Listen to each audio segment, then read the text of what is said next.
Okay, running a quick audio test to see if everything's up and running, ready to go. I'm also going into YouTube and making sure that the live stream is in the proper playlist since I am streaming off of Rumble too. Audio sounds good on there. I'm not going to run through and do an audio test on everything, considering I'm 15 minutes late to the show and need to get this stuff up and going. So I'm going to try to be as quick as I possibly can about this. So let me go ahead and get get to where I need to be to start the episode. So all right. It's so hard to believe that I'm already up this far on uh, on the episodes. To be honest with you, I'm completely amazed by that, and I do have I should have all of my notes and everything ready for the rest of the season. We're already up to episode 9. It looks like so. Let me do, take a drink of my coffee like I usually do, and then I'll do a countdown for editing purposes, and then I'll get on with the show, get everything started. So um, first, let me hit refresh on Rumble, see if Rumble's up. There it is. Okay, let me hear what that audio sounds like. It sounds kind of choppy in the back. That's the sound of my air conditioner going, just so you guys know.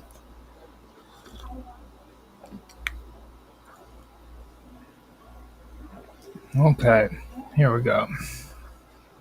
3, 2, 1, now.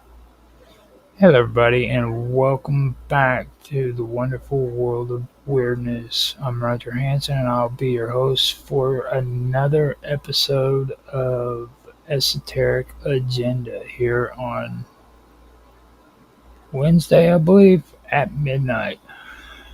Yes, it's the first of my series that I've finally decided to do at midnight, and I do have to say I've been enjoying it quite a bit. Actually, I've actually enjoyed my episodes of Esoteric Agenda more than what I had the other ones, and that's even more than the conspiracies too. So, with that being said, let me go ahead and say a few things before I start into the topic.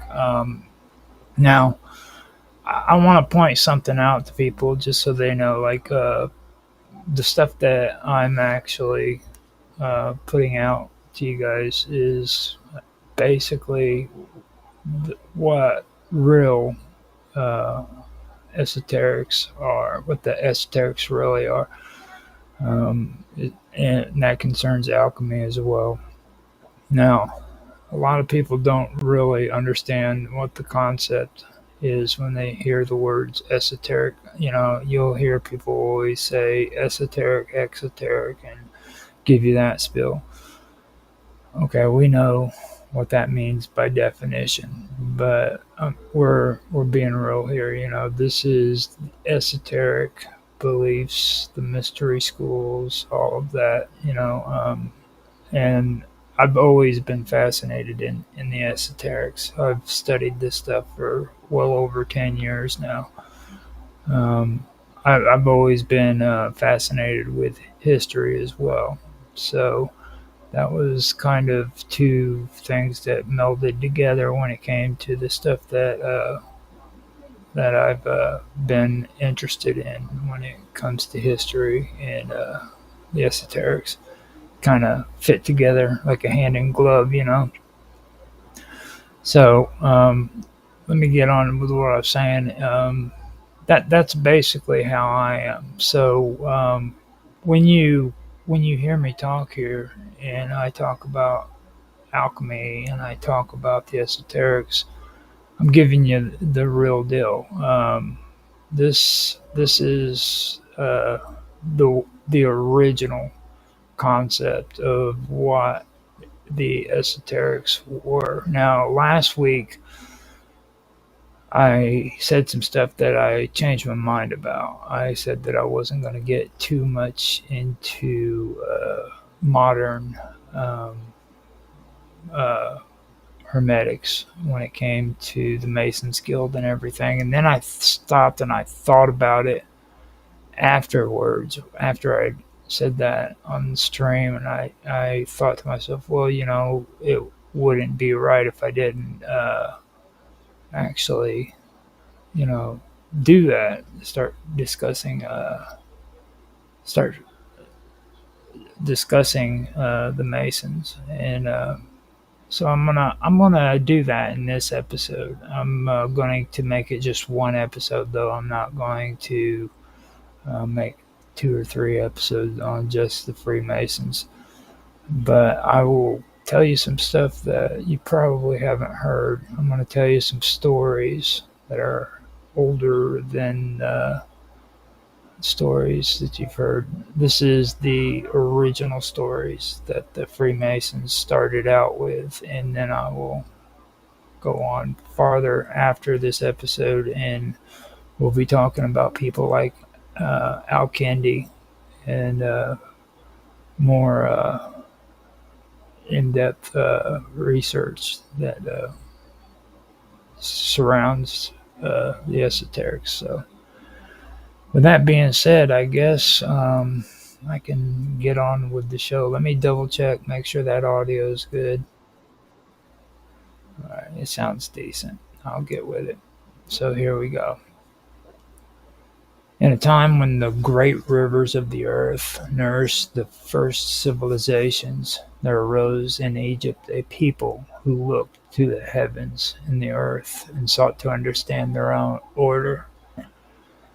The Nile, flowing through their lands, brought life and rhythm, and with each flood and ebb, the boundaries of the world shifted. This constant change forced the Egyptians to measure, to define, to reclaim their space from the waters. It was through this necessity that geometry was born, not as an abstract science, but as a living response to the environment. Among these early thinkers and priests, there was a deep reverence for the patterns of nature. They believed that the world had been fashioned by divine principles, and to study the forms of the earth was to seek the mind of the divine itself. Their temples were built in harmony with the stars, their moments aligned with celestial events, and their symbols carried layers of meanings tied to the eternal cycles of life. In this fertile land of stone and symbol, the foundations of geometry were laid. The priests of Egypt developed systems to measure fields, build pyramids, and calculate the movement of heavenly bodies. They recorded their knowledge in scrolls and passed it down through generations in the schools of temple scribes. Geometry was not merely practical, it was sacred. It bridged the divine and the human, the ideal and the real. It was into this world that Euclid would one day be born, though his exact origins remained hidden in the mists of antiquity. Some say he lived in the time of Ptolemaic Alexandria, a city that gathered the knowledge of the world into its libraries and taught scholars from every land. Others whispered that he carried with him the wisdom of an earlier age, drawn from the ancient Nile and shaped by the hands of the priestly architects. Euclid did not invent geometry, but he did something perhaps even more profound. He distilled the sacred knowledge of generations into coherent, ordered system. Hold on a minute. Got to make sure this is going. Stop for a minute. He gave form to the formless and structure to the known. In his work, often known as the Elements, he laid out principles that could be applied not just to the land but to the mind. From points and lines to shapes and solids, he built a ladder of understanding that would endeavor for ages. The very act of defining a point, a line, or a plane was revolutionary. For in naming these things, he invited others to see with clarity and to think with precision. His axioms were single, yet from them rose a universe of form and function. And though he taught in Alexandria, his spirit was rooted in the temples of Egypt, in the shadow of obelisks and beneath the gaze of the Sphinx.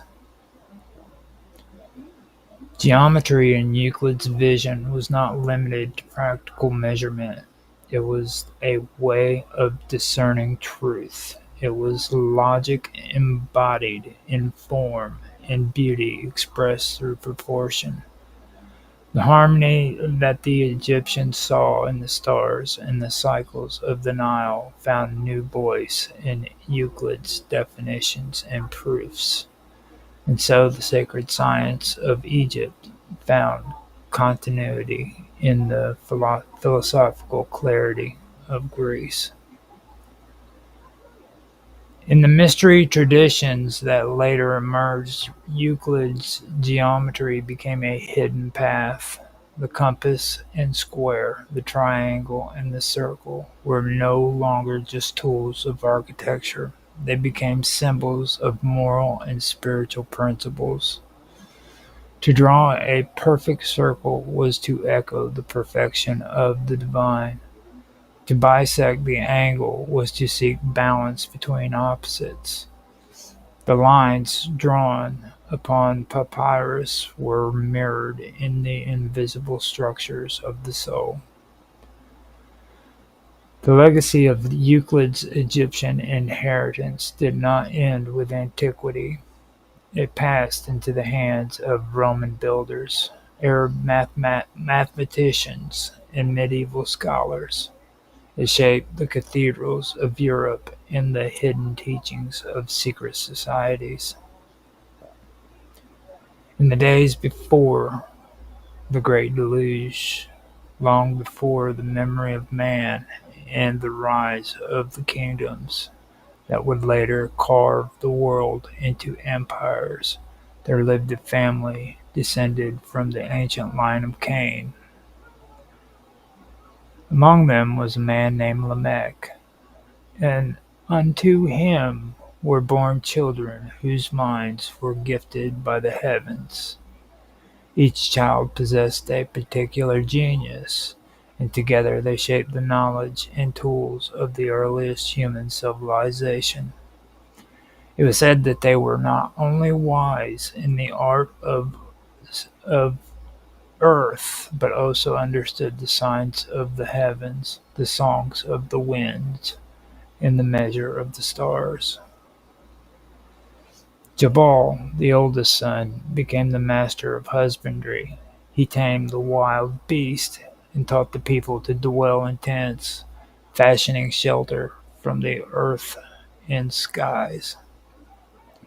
His brother Jubal was drawn to harmony, to the rhythm of breath and the music of the waters, and he brought forth the lyre and the harp.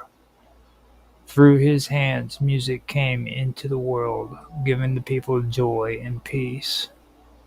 Tubal-Cain, the youngest son, was a smith of unparalleled skill. He discovered the secrets of forging iron and brass, creating tools to till the land and weapons to defend it. Nama, their sister, became the mother of weaving and the gentle arts, and through her the first garments were spun upon looms. These four, under the watchful guidance of their father, gathered knowledge not only of practical craft but also of the hidden workings of the world. They studied the stars and the movement of the heavens, recorded the cycles of the moon and the turning of the seasons, and understood the art of measurement and the harmony of proportions. What they discovered was precious, for it gave form and structure to the world around them, and with it they built the foundations of all human learning. But as they looked upon the world they were shaping, a shadow crept across their thoughts. The elders had passed down whispers of prophecies and omens, and the signs that they now observed with their own eyes warned of destruction. From their communion with the heavens they learned that the world might one day be consumed by fire or swallowed by water. This twin threat of annihilation stirred fear in their hearts, not for themselves, but for the legacy of wisdom they had cultivated. They knew that knowledge, if not preserved, would vanish with the ruin of the earth, and mankind would return to the darkness from whence it came. So the children of Lamech resolved upon a mighty task. They would create two pillars upon which to inscribe the totality of their discoveries. The full measure of their arts and science, so that even if calamity befell the world, the seeds of knowledge would survive. One pillar they fashioned from the hardest marble, impervious to the fury of flame. The other they molded from burnt clay and brick, hardened to resist the ravages of water. Each was raised to a great height and set upon the plain where the stars were clearest, that they might be easily found in the ages to come. Upon these pillars they carved the secrets of geometry, the sacred patterns of the stars, the art of agriculture, and the weaving of cloth, the forging of tools, and the building of shelters. They recorded the laws of balance, the harmony of sound, the cycles of sun and moon, and the rules of upright conduct. With reverence, solemnity, they inscribed the names of the heavenly bodies, the sacred numbers that governed all things, and the measure of land and stone. They did not merely record facts, but offered these truths with the spirit of instruction, hoping that those who discovered the pillars would also inherit the wisdom of their hearts. When the work was completed, the family stood before the twin monuments, gazing upon their work. The winds were still, and the sky bore witness with stars so bright that they seemed to nod in approval. With hands uplifted they offered a prayer to the divine, beseeching the preservation of the pillars through whatever devastation might come. Then they returned to their lives, knowing they had done all they could to preserve the light of knowledge. Generations passed, and the face of the world changed. Great rains fell, and the rivers swelled.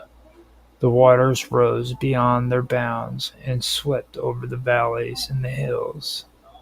The great deluge, as had been foretold, came upon the earth. Cities and farms were lost beneath the waves. Forests vanished and mountains wept. Those who survived carried the memory of the past only in fragments, whispers of a time before the flood, tales handed down with trembling voices around flickering fires. In time the waters receded and the land was made new. Tribes wandered the plains once more, and new generations rose from the ashes of the old. Among them were seekers and builders, men who felt drawn to understand the world, just as the children of Lamech had. They studied the skies, they measured the land, and in their wandering they came upon a strange and ancient thing. There, half buried in earth and overgrown with vines, stood one of the pillars. Though weathered, the markings upon the surface were still visible. The seekers knew at once that they had found something sacred. They cleared the earth from around the pillar, brushed away the dust of ages, and began to study the inscriptions. The characters were unfamiliar, but the symbols and figures spoke to them in dreams and visions. Slowly they began to understand. They learned how to build with balance and proportion, how to trace the lines of a triangle with string and stake, how to tune an instrument to echo the song of the stars. They discovered that this knowledge made them stronger and more just, that their cities flourished and their laws became wise. The story of the pillar spread and it became a legend. Those who followed the ways inscribed upon it became builders and lawgivers, priests and sages. They built temples aligned with the stars and laid roads as straight as the rays of the sun. The knowledge they gained was preserved in new scrolls, in the hearts of new generations, and in the rituals of those who remembered the pillar. It was said that the second pillar still lay hidden, that its discovery would one day complete the legacy of the children of Lamech. Many searched for it, and some claimed to have glimpsed it in visions, or seen it buried in sand or stone. But the tale held more than a call to archaeology. It was a call to uphold the virtues of wisdom, diligence, and foresight. The two pillars became symbols of strength and endurance, of fire and water, of destruction and rebirth. When the builders of Solomon's temple erected its entrance, they raised two pillars in memory of the ancient ones. They named them to signify establishment and strength. And through these pillars passed all who would enter the house of wisdom. Their names were known to those initiated into the deeper mysteries, and their meaning was carried forward in the teachings of geometry and sacred measure. The story of the children of Lamech, as drawn from the Cook manuscript, presents a deeply symbolic and mytho-historical tradition that had a powerful influence on the early development of Masonic legend and allegory. This manuscript one of the oldest known documents associated with early Freemasonry, outlines a vision of human history that merges biblical genealogy with the preservation of sacred knowledge. Within this tradition, the children of Lamech are portrayed not merely as historical or mythical characters, but as initiators and guardians of ancient wisdom, the first progenitors of the arts and sciences that would eventually form the foundation of civil society. Lamech is a figure from the early chapters of Genesis, and he is known for his sons and daughter, each of whom possessed a particular talent or domain. The Cook manuscript expands on the biblical narrative by attributing to each child a special gift, skill, or domain of expertise, transforming them from passive biblical characters into dynamic agents of human development. The manuscript celebrates Jubal, Tubal-Cain, and Nama, not only as inventors or founders of specific arts, but as preservers of those arts for future generations. Jabal, the oldest son, is described as the father of those who dwell in tents and raise cattle. He is credited for this narrative with the discovery of agriculture and animal husbandry, making him as a civilizing force. The manuscript presents Jabal as the first to teach men how to live in organized communities, cultivate the land, and domesticate animals for human benefit. Through this labor, he helps humanity rise from a state of primitive wandering and settled life. In Masonic allegory, Jabal can be interpreted as a symbol of stability, stewardship, and the art of organizing life around communal values. Jubal, his brother, is held as the father of music. He is said to have discovered the art of playing the harp and the organ, thereby bringing harmony and rhythm into human experience. Jubal is associated with the inner life of man, the emotional and spiritual aspects of culture, and the power of sound to uplift and inspire. Music, as introduced by Jubal, is portrayed not just as an entertainment, but as a means of tuning the soul to the divine order.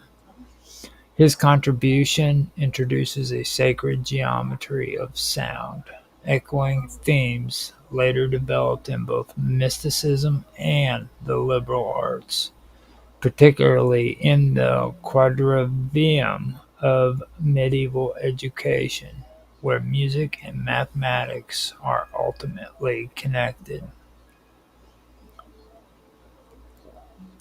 Tubal-Cain is the third son, and he is credited with the discovery of metallurgy.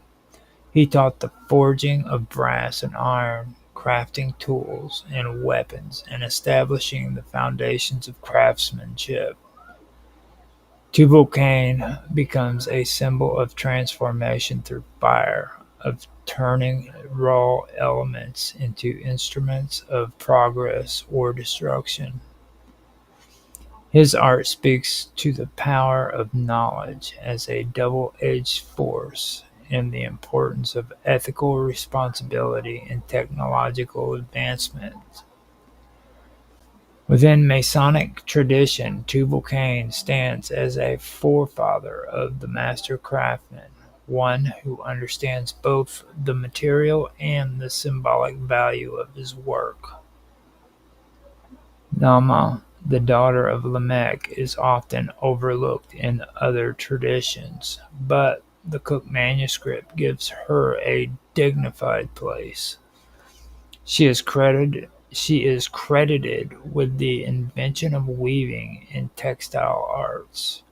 Her contributions her contributions to domestic craft are elevated to cultural achievements, reflecting the belief that even the seemingly mundane aspects of life carry sacred significance. Nama, in this context, becomes a figure of nurturing wisdom, of practical skill tied to beauty and utility. Her inclusion in the manuscript affirms that both men and women played roles in the development of the civil arts and the preservation of knowledge. Perhaps the most enduring and esoteric element of this tradition lies in what the children of Lamech do to ensure that their knowledge is not lost. Forewarned of the coming catastrophe that could either be a flood or a fire, the children devise a way to preserve their arts. They construct the two great pillars.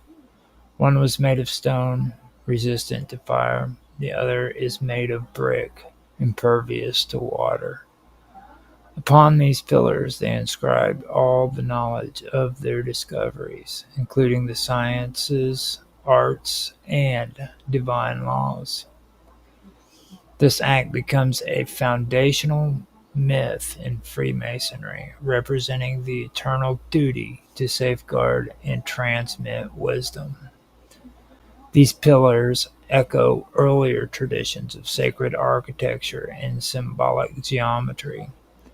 They are reminiscent of the pillars of Boaz and Jachin in Solomon's temple, and more broadly of the ancient belief that knowledge must be stored in durable, sacred forms.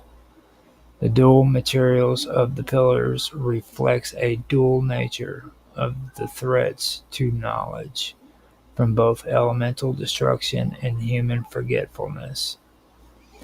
In constructing them, the children of Lamech participate in a divine act of remembrance and preservation.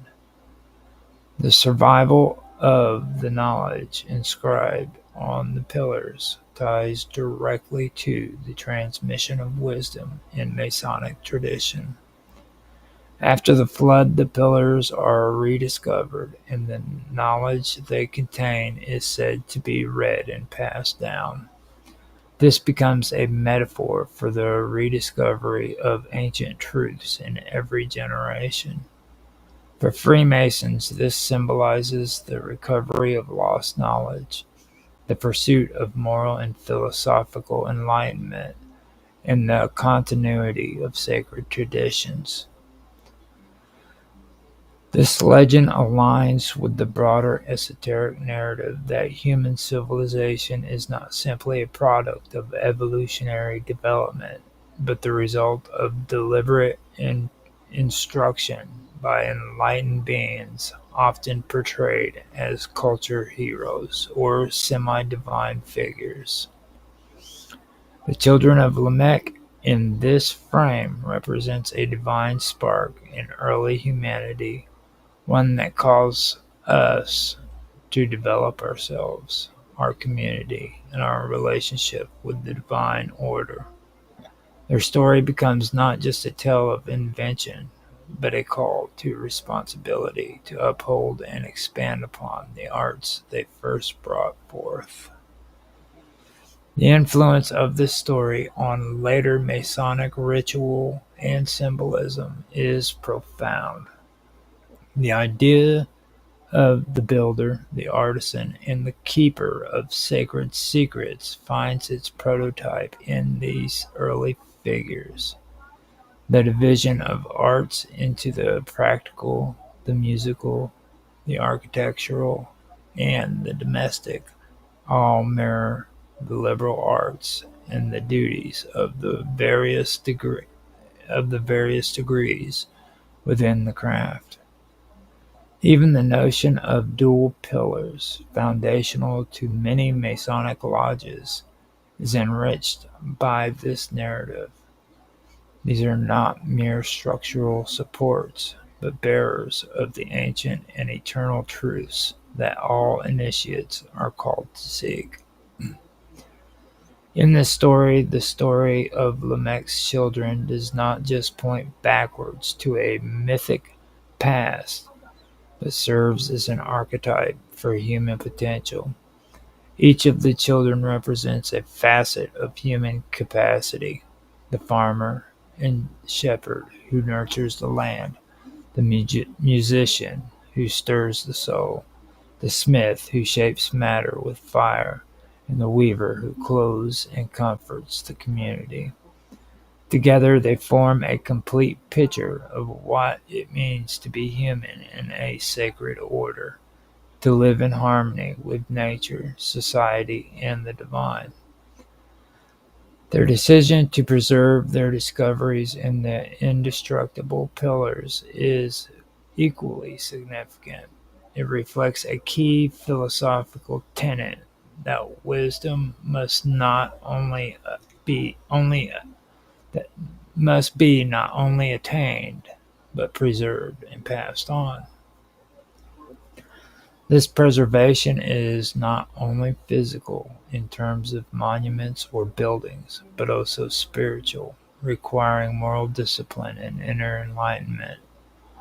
The pillars symbolize the eternal principles that undergird civilization and spirituality, reminding initiates that they, too, are stewards of ancient wisdom.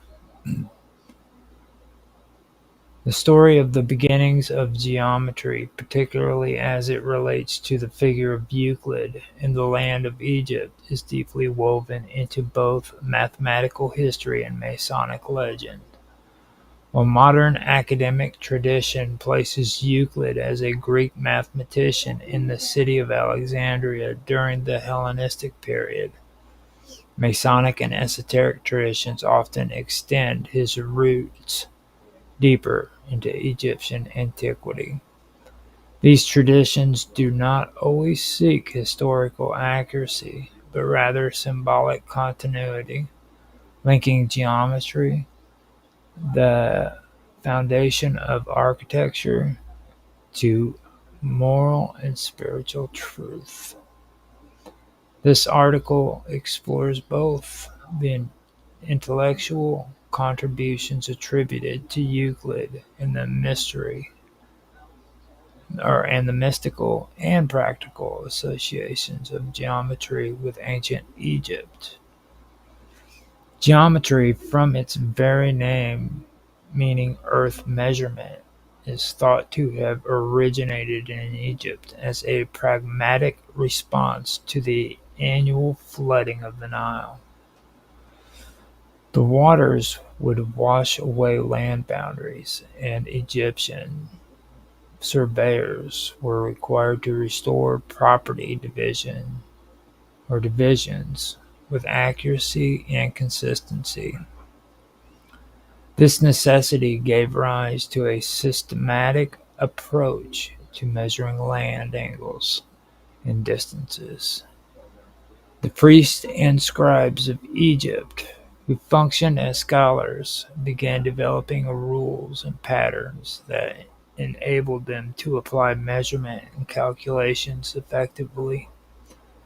The use of ropes knotted at equal intervals, often carried by rope stretchers, formed rudimentary triangles and laid the foundation for an empirical knowledge of spatial relationships.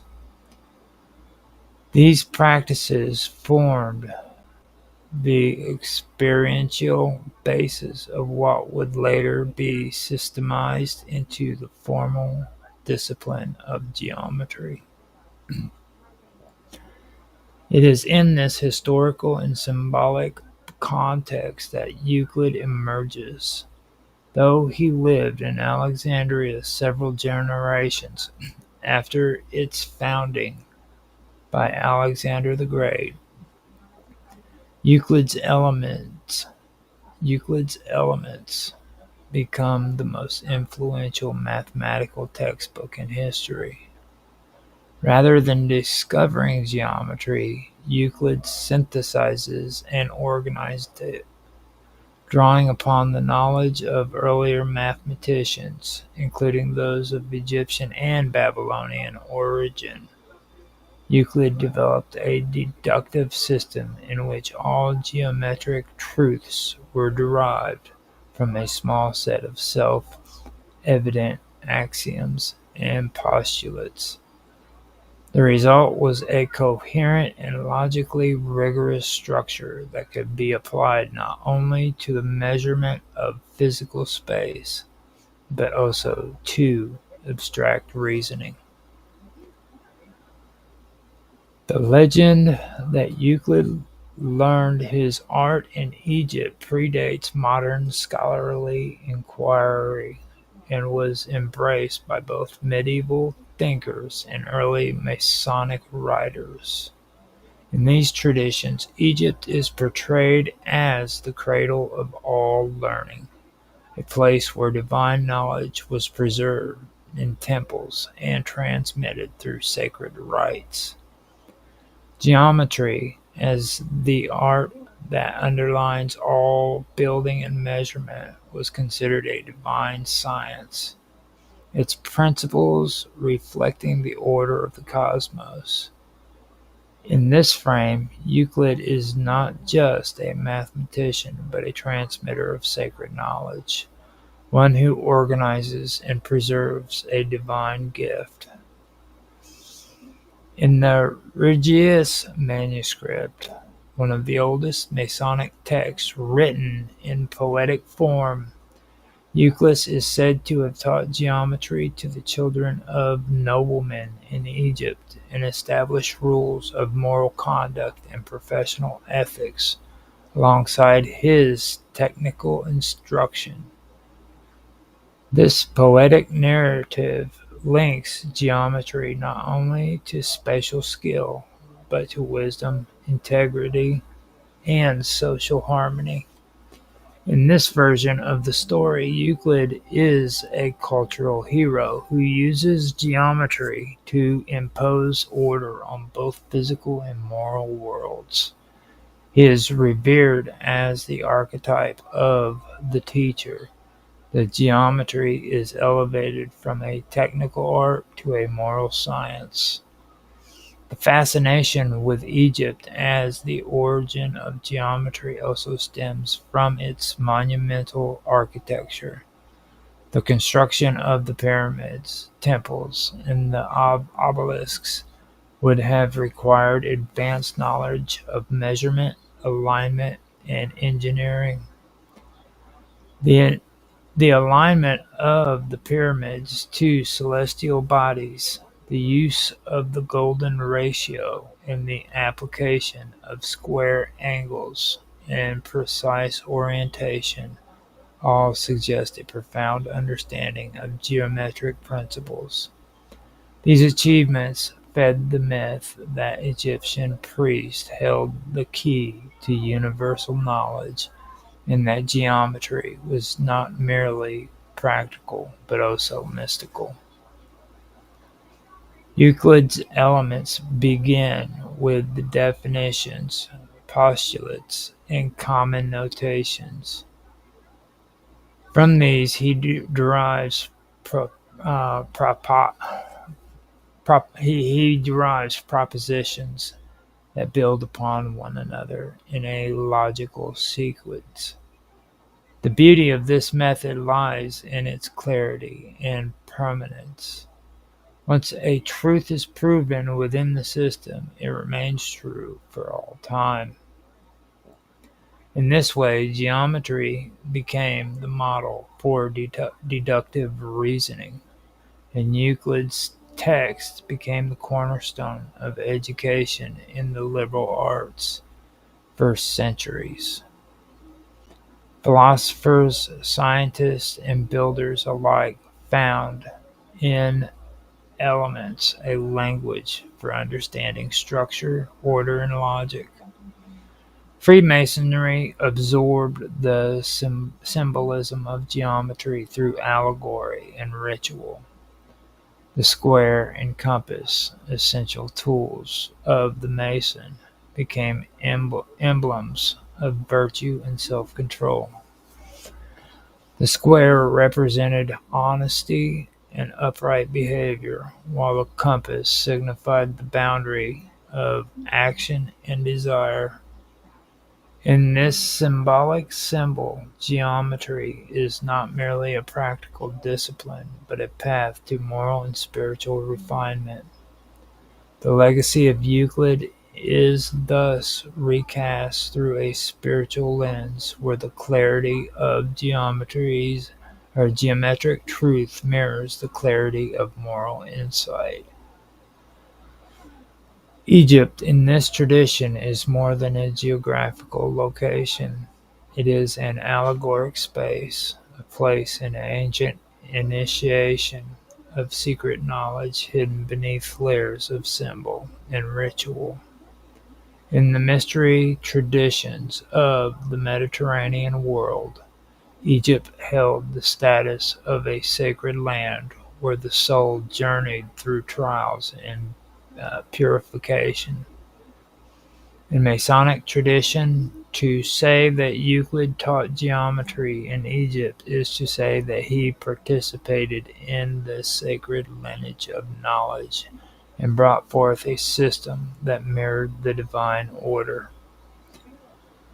The concept of harmony, central to both geometry and music, was also tied to Egypt.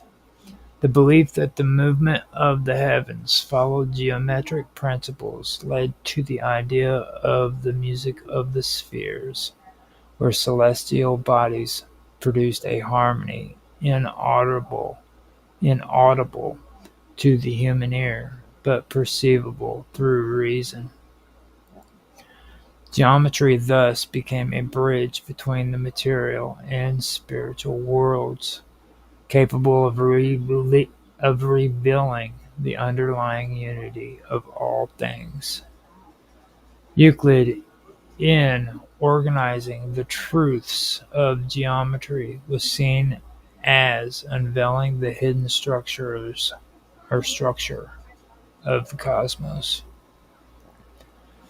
In more esoteric traditions, geometry was also associated with creation itself. The act of drawing a circle with a compass or forming a square with a rule mirrored the act of divine creation. The builder became a reflection of the divine architect. In this view, the study of geometry was an act of worship, a contemplation of the divine design embedded in the world. The shapes and proportions used in sacred architecture were believed to hold symbolic power, capable of aligning human consciousness with higher realities. Euclid's influence extended beyond mathematics into philosophy and theology. Thinkers such as Plato regarded geometry as a path to higher understanding. The entrance to Plato's academy famously bore the inscription, "Let none ignorant of geometry enter here." For Plato, the clarity and permanence of geometric forms reflected the eternal world of ideas. The physical world was a shadow of this ideal realm, and geometry provided a means to apprehend it. The blending of Platonic philosophy with Egyptian symbolism gave rise to a tradition in which geometry became a sacred science. This tradition was preserved and elaborated upon through various schools of thought, including the Neoplatonists, Hermeticists, and later the speculative Masons. Each group saw in geometry a means of ascent, a ladder by which the soul could rise from ignorance to illumination. The figure of Euclid therefore occupied a unique place at the intersection of rational science and sacred tradition. His Elements served both as a textbook for students and as a symbolic template for those seeking higher knowledge. Whether viewed as a historical mathematician or as a mythical sage, Euclid's legacy endures in the structures of thought and the temples of stone. In modern times, the practical use of geometry as engineering, architecture, and science continue to expand. Yet the symbolic dimensions of the disciplines remain relevant. The act of measuring, the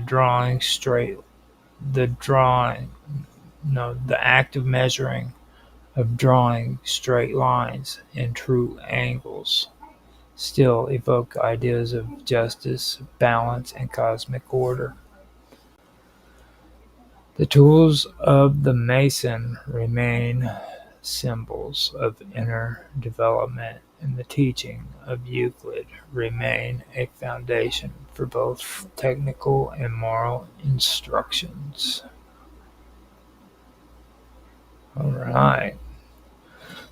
So yeah, I wanted to go through and do this. This is some of the older stuff that was believe. This was the older original stuff that the Freemasons used as their tenets, I guess you call them. I forgot what they're called, but it's their rights. That was before Hiram Abiff even. They used these. And in my last episode, I did the sacred tree. And that's another part of it too. There's a lot of older stories of the Freemasons that you can find that relates to the pillars, and that there's also the story I told you about the tree, or the wood, the sacred wood from the Garden of Eden. That's another one that I did at the end of the last episode, if you guys want to check that out. Now, these are actually older, like I was saying, and the Children of Lamech is something that a lot of people who are even into the esoterics aren't even aware of. This is the gold nugget. If you're watching this video and you've listened to this, then you've heard something that I'd say 80% of the people who are into the esoterics don't know anything about. So I actually found this out because I'm really into this stuff and I do a lot of research into it. And I was lucky enough to stumble upon this.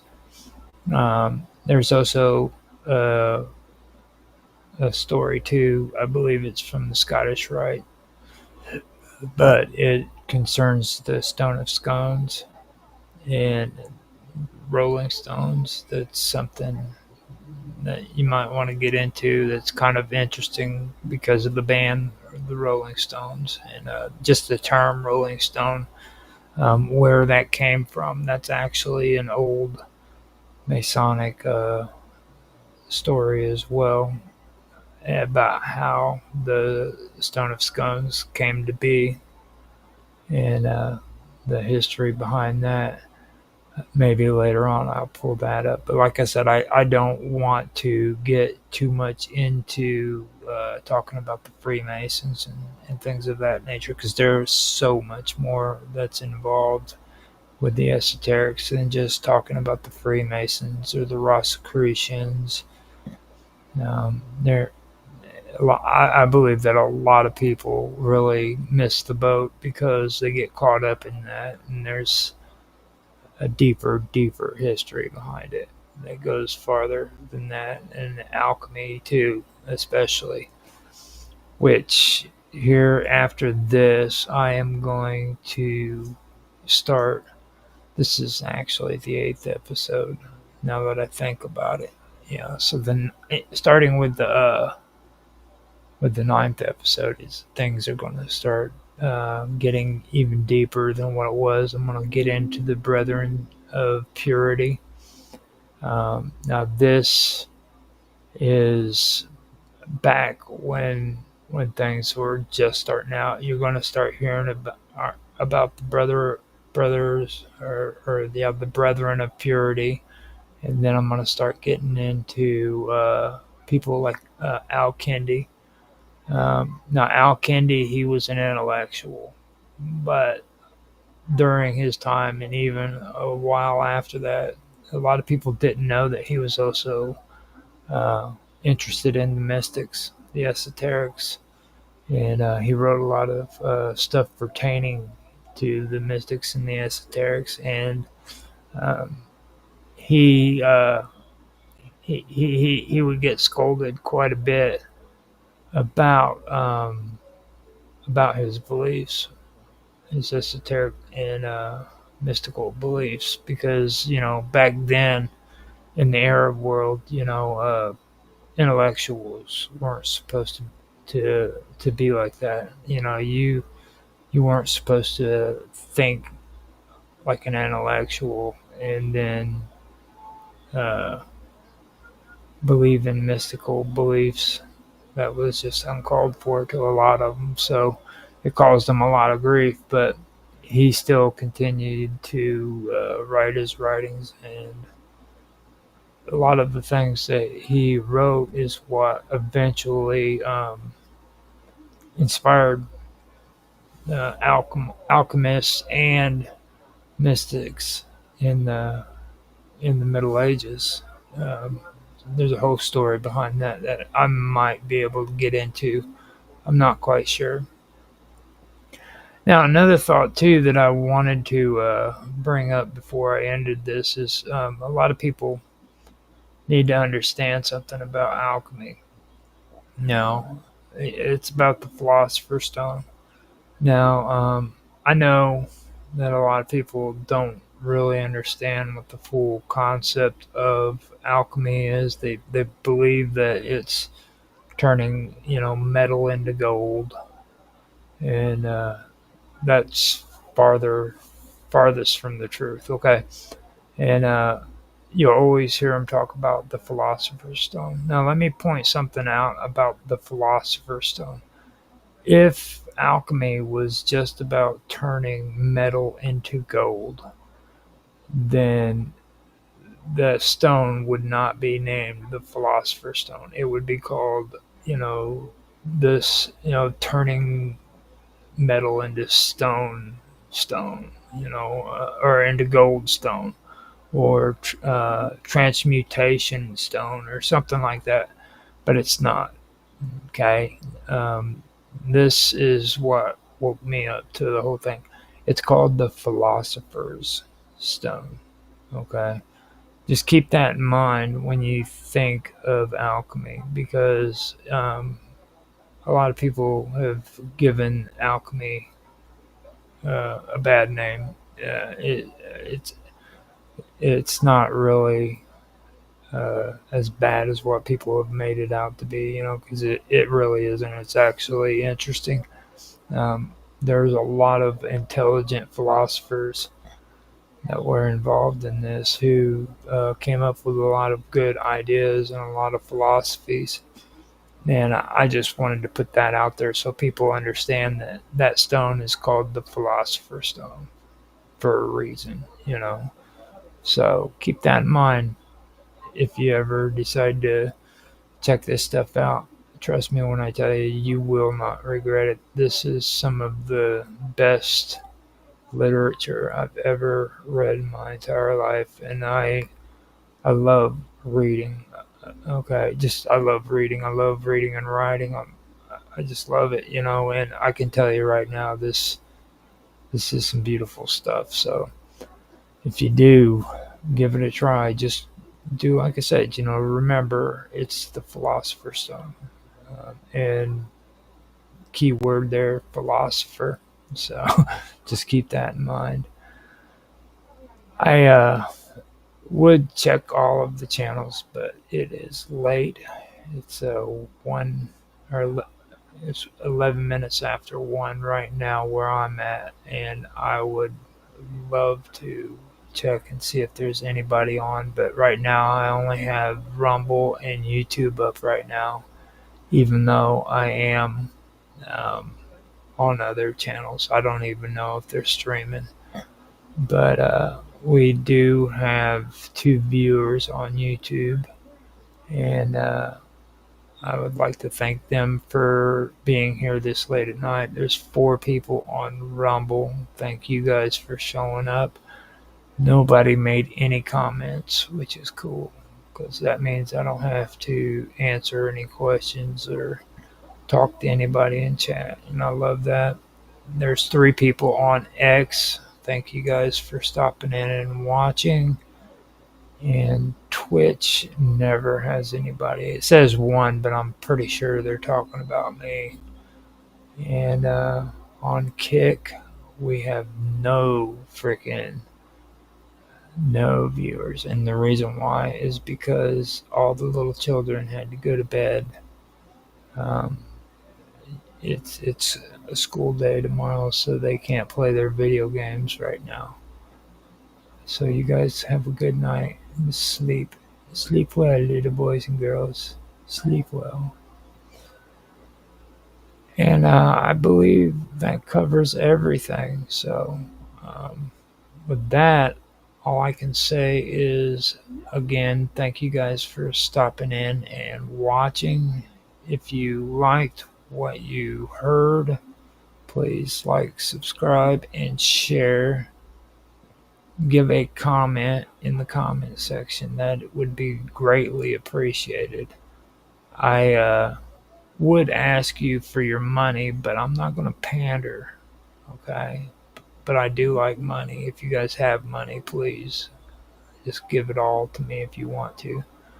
I love money, but I'll be okay with a comment in the comment section if you guys just want to do that. You know what I mean? I'm not picky. So, with that being said, happy 4th of July tomorrow, early ahead of time, and I hope you guys have fun. Just remember to be safe, and if you're drinking, have somebody drive for you. Okay? Don't drive alone, or don't drive drunk.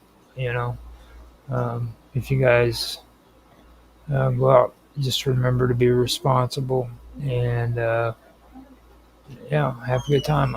I will talk to you later. You guys have a good night.